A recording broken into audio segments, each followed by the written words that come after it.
Okay, so I know I am not the only one who has thought this, and just wait till the end because this is gonna come full circle. So, during this whole pandemic situation, a lot of us found ourselves watching more TV and movies than we would normally have because we're stuck inside. One thing that I noticed, especially during that time where everyone in the world was collectively watching more TV than any other time possibly in history, and I would literally say this out loud like all the time. I'd be like, every time I go on Netflix, why is it that I can never find any TV shows or movies or anything that have a positive, uplifting tone to them? Literally every movie was either about pandemics, or it was about war, it was about horror, some sort of violence, some sort of like creepy, like Jeffrey Dahmer type situation. Literally, you could see the propaganda without even needing to click on it through all of these movies and TV shows. Literally every single one had some form of a negative, fear-based propaganda being pushed. And yes, I do realize that every video platform does this to a certain extent, but Netflix was over the top, in your face. And this comes full circle because the original CEO of Netflix is Mark Randolph. And Mark Randolph's great uncle is Edward Bernays, the creator of modern propaganda. He literally wrote the book on propaganda, the public mind in the making. So let me read you this quote from his book.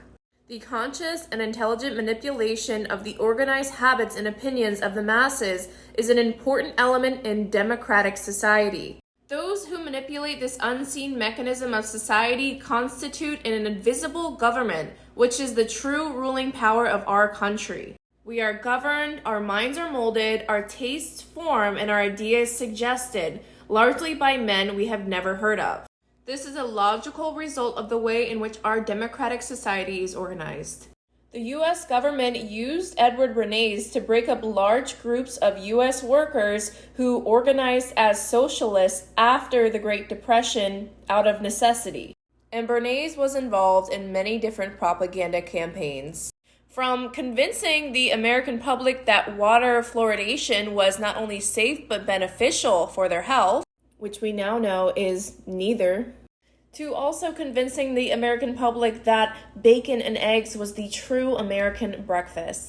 One of his most famous and successful campaigns was convincing women in the 1930s that not only smoking cigarettes was soothing to your throat, slimmed the waist, but it was fashionable, and it also helped fight for women's freedom. Bernays used many different methods to push this propaganda, but one of the most notable methods that he would use was fear.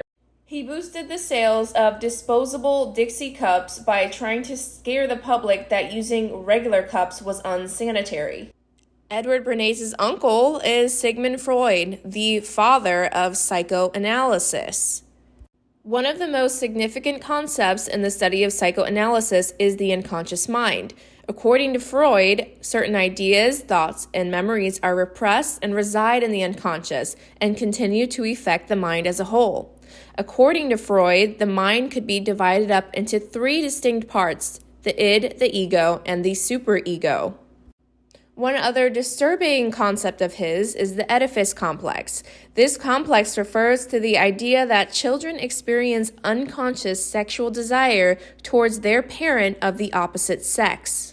So I'm saying all of this to say I find it very interesting, the connection between Sigmund Freud's work with the unconscious and how the television is a tool directly used to influence the unconscious mind. It's commonly known that watching television just for 1 minute already puts you into an alpha brainwave state. The alpha brainwave state is commonly associated with meditation and deep states of relaxation and is commonly used in hypnotism. In this state, the mind is incredibly suggestive and we lose the capacity to clearly determine what is right and what is wrong. Not only that, but if you're viewing something from first person, like a first-person shooter game or a horror movie that's filmed in first person with a killer, your mind does not know the difference between you watching that in first person and you actually performing that act.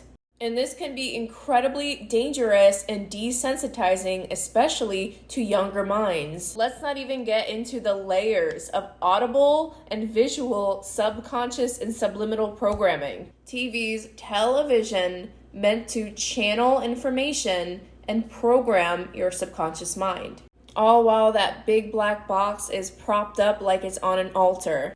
Instead of Sunday service, we check our streaming services. Its black mirror surface resembles that of a scrying mirror, which has been used since ancient times as a form of divination. This tool acts as a portal between the medium and between other planes of existence.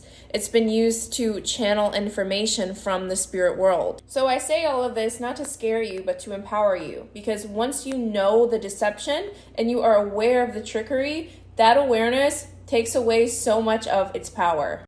Some things that you can use when you're sitting down to watch a show or a movie is state out louder in your head, I am here to observe, not absorb. And I reject any and all programming and subliminal messages that are not aligned with my highest good. So the next time you turn on your TV, ask yourself, what am I being programmed with? Do I agree and align with that programming? And does it align with my vision of reality?